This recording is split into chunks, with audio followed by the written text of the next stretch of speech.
What is going on, everybody? Yay. All right, so we have all these awesome motorcycle parts that I need to put on the bike. But I'm saving okay, let me back up a little bit. I think as most of you know, if you don't know, I'm going to tell you.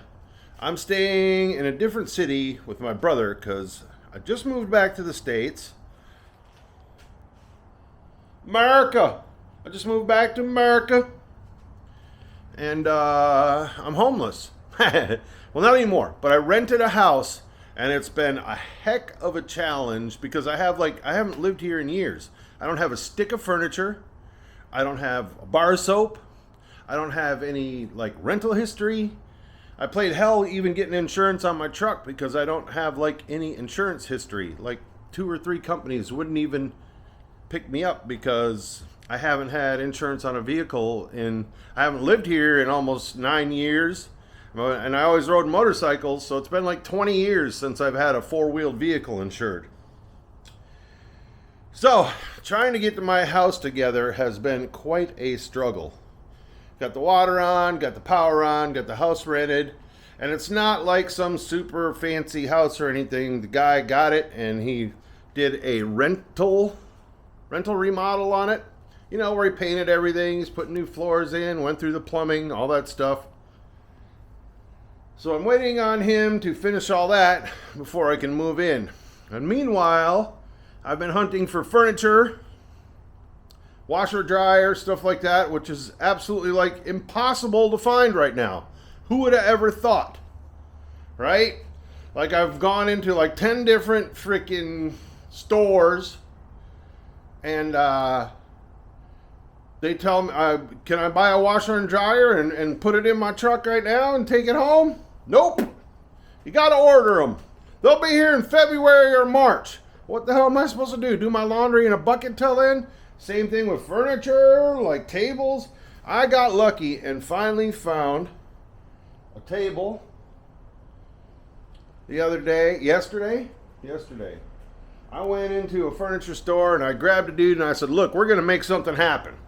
Show me what you got in stock. And I found a table that I liked and there was no chairs for it. And then I found 2 benches that matched up the table. So we're making an elegant picnic table in my new pad when we get there. But it is what it is. I actually kind of like the way it came out. It's pretty cool. It'll be unique, something nobody else has. And it'll be very comfortable. But anyway, so that's what I've been doing. It has been hell of a challenge. Getting my water on, getting my power on, getting the freaking... Still, I need everything. I don't have silverware. I don't have plates. I don't have cups. I don't have a plunger. I don't have a rug. So that's what I've been doing. And it's slowly coming together. I basically got all the big pieces knocked out.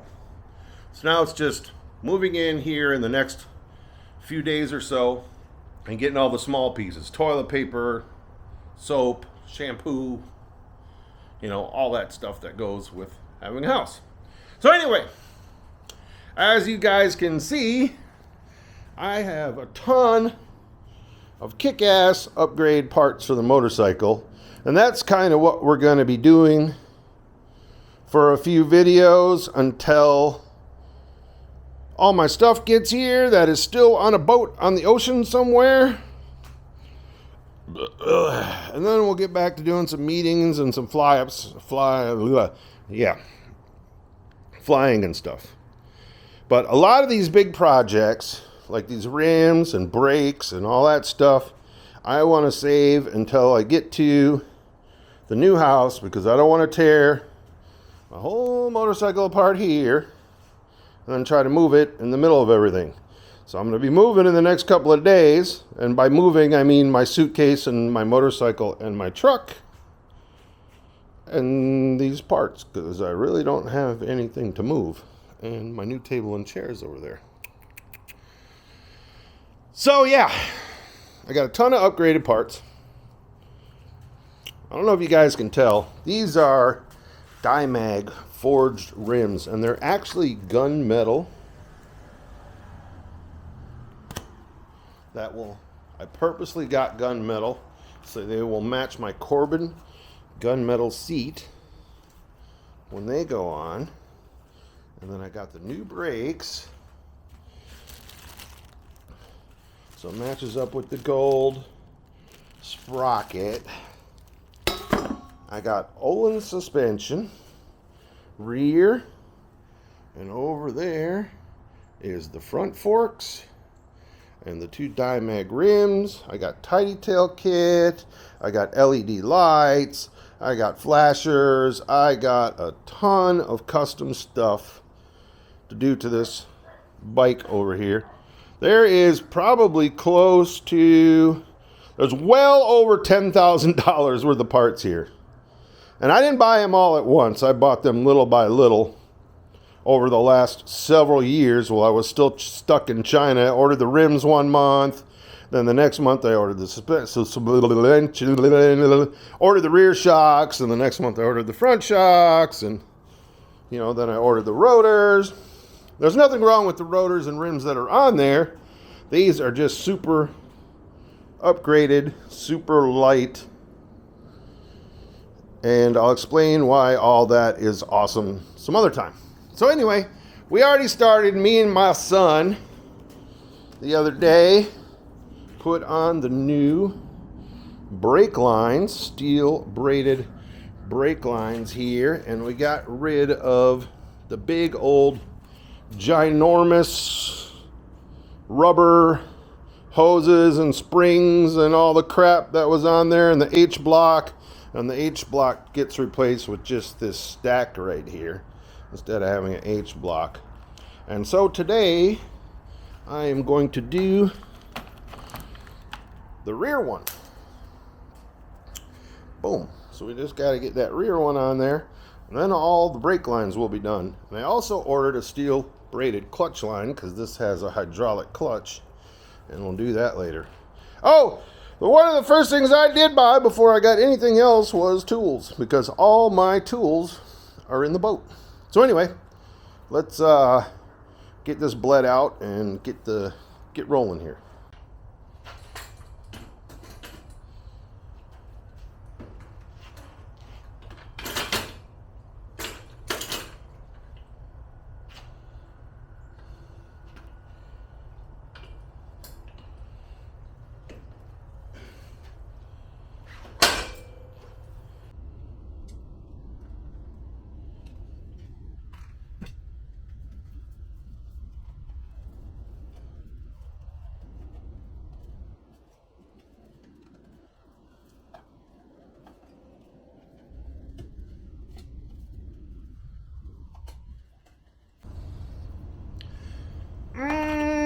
Okay, so there are a few different reasons why one would want to upgrade to a steel braided line. I do this with all my hydraulic lines on bikes. And you always want to change your brake fluid out every so often because it breaks down, gets little water bubbles in it, stuff like that.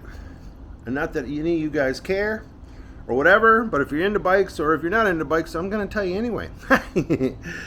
Because one of the things is, like, I'm going to guess that these are more than likely the factory hoses. And that is a rubber line. And what happens with the... Trying to vlog here. Yeah. You need help? Yeah, get down here and change this brake line for me. Want to hold the camera? No. That's my brother. So, one of the things that happens is brakes get super freaking hot, right? So not only does that deteriorate the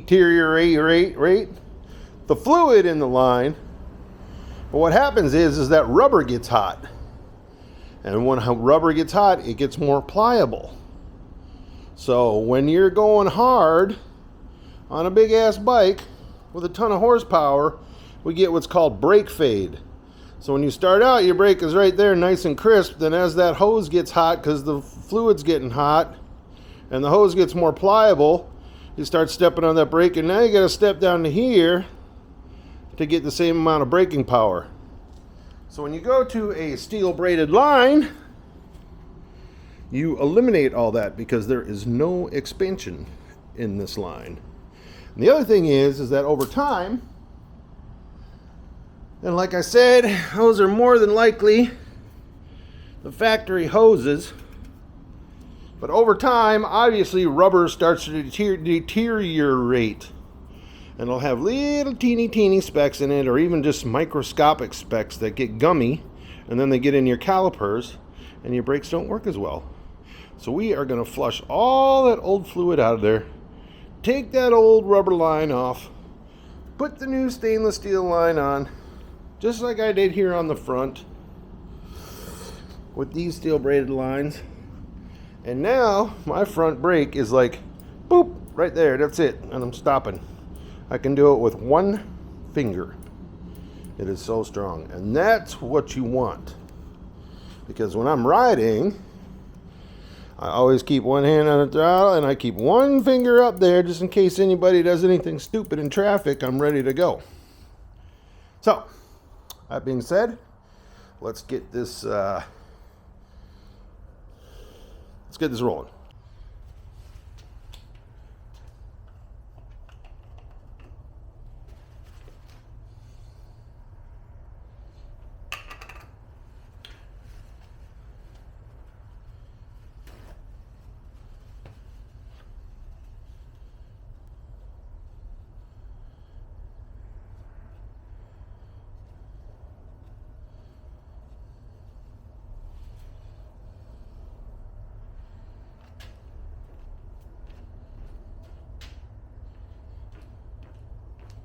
So what I did there is just use a paper towel to suck all the old fluid out of that reservoir instead of trying to drain it all through. We're going to change it all out anyway. Put in some nice new shiny fluid.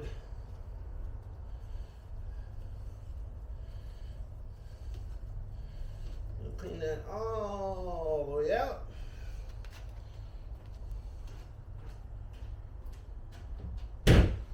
Boom.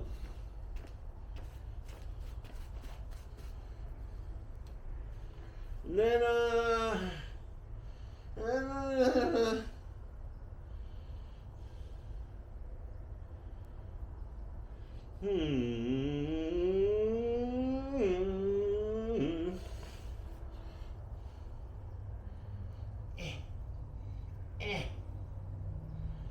So, I guess I'm just going to pop that line off of there. Normally I put a little hose on it, and I put a little hose on the nipple and drain the fluid out, but on that back brake it's only a little short line, so it shouldn't have but a spoonful or two of fluid in it. Let's hope we don't make too big of a mess. Move you guys over here for a second because I gotta get in my toolbox.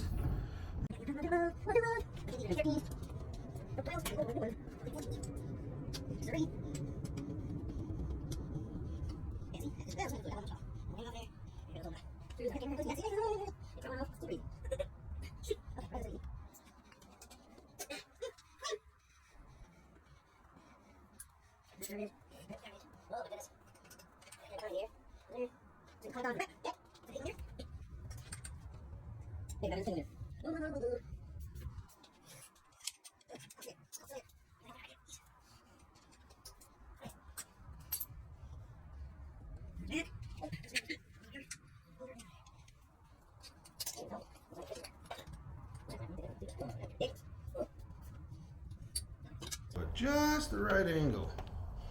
I do notice one thing here. Does this separate? Yes, it does. Okay. So we got to pull that apart.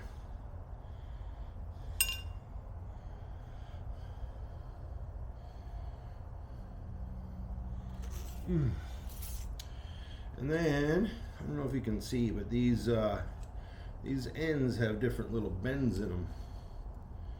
to make things line up. So looks like that squiggly bend is towards the bottom. So that squiggly bend is going to be towards the top. So we need to take our old rubber piece here. Oh, not to mention, guys, the difference in weight. And these big old things here to this little teeny line here. That's going to work way better, require less fluid. It's going to be way purtier. I don't even know if we need that rubber piece. Does this fit over there without it? Nope. We need the rubber. Did you hear that fart? Did you guys hear that fart? This goes on there like that. Let me see.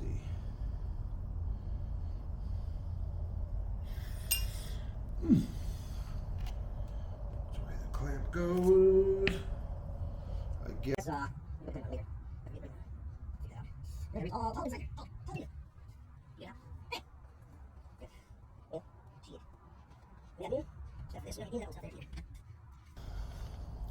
So the way this works is you have these here bolts right here that have holes in them, and they go to these ends that we call banjos. I don't know if you can see inside there, but there's a groove inside that banjo that goes to a hole into this hose.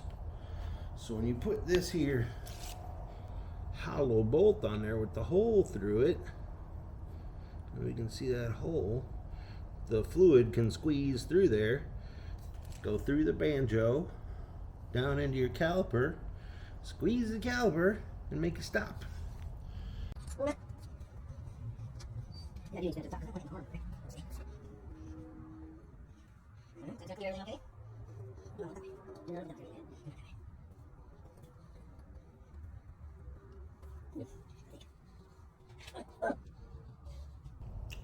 Alright, so I think you guys get the gist of what's going on. So I'm just going to make a couple little tweaks here and get things lined up. And I'll show you when we're done. We'll be back. Alrighty there, lads and lasses. I don't know if you can see that in there. There is the nice new green brake line, all routed. No dang light in here. All routed up in ya, jalapeno. Now what we got to do is refill reservoir. To do that, we're going to use this funky little thing I made here, because this is actually for a car, so it has the wrong size hose on it. So I had to rig a hose on there. What we're going to do is suck some juice up out of our juice container. Rachel. Ain't going to take much. We don't want that juice getting anywhere, because it is corrosive. This way, we push the juice up from the bottom,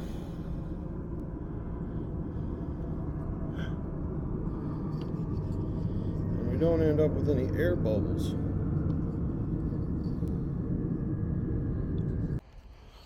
Alright, so I don't know if you guys should be able to see that apparatus down there. And I just sucked up that fluid, and I got it hooked on the little nipple right there, because there's no fluid in that line right now, nothing but air. So if we push it up from the bottom successfully, and we watch our little thing fill up, no light, darn it. We watch our little thing fill up right there. While we're doing that, we shouldn't have to bleed the brakes much. It should be air-free, hydraulically tight, and ready to go. So we shall see here.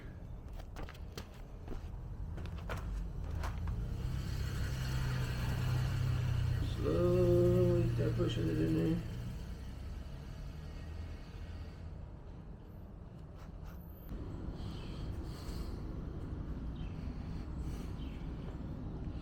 All right, so there we have it, folks.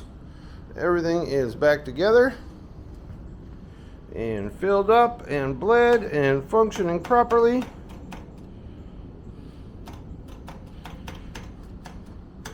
Stop on a dime. So that is today's project knocked out of the park. Clamps back in there. Hoses routed all perfect, so nothing touches, rubs. Of course, you can't see in there because there's no light in this stupid garage. Anyway, well, that is the end of that. Stay tuned for more random shit until next time. I think next time we'll be at my new house, and I'll show you guys around my new pad and the few sticks of furniture I got and whatever. So I'm starting from the bottom, man. I got nothing. I came back home homeless with a suitcase. So I got to get everything. All right, anyway, bye.